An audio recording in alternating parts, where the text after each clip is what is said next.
So by smelling, of course, we see how a fragrance has been built. And a lot of fragrances, whether it's for skin or for your shampoo or for an atmosphere, a fragrance has been designed, and you can see a structure in the fragrance, especially if you used to smell things in that category.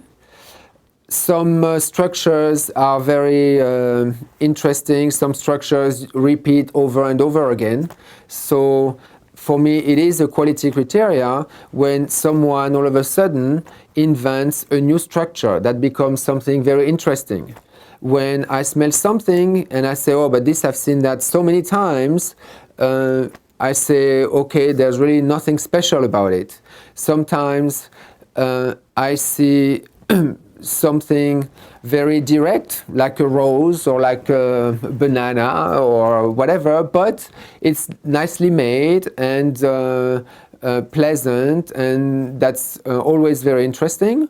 Or all of a sudden I can see also something very complex, and then this is another quality criteria when you see different facets dancing together, and like a puzzle, or like in a building where you would have first the structure, the foundation of the building, and then the building is dressed up with different materials, different shapes or different surfaces, or all of a sudden the roof is something very unusual, or maybe just the entrance, so maybe the top note of the fragrance is very unusual. So these are things that make us tick. If you know a little bit ingredients, you can see how in certain fragrances an ingredient was played at a very good quality, and in other fragrances you can smell that the quality of ingredients that were chosen were very cheap, and that shows very often when something smells very diluted, we would say, or when you miss a certain freshness, a certain sharpness.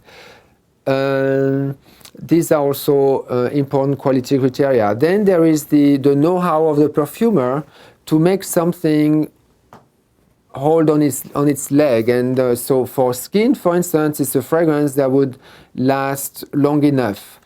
And there are a lot of fragrances, they collapse between 1 and 2 hours after you've applied them. That's a typical, I would say, threshold when that makes a difference between a very good fragrance and one that is less good.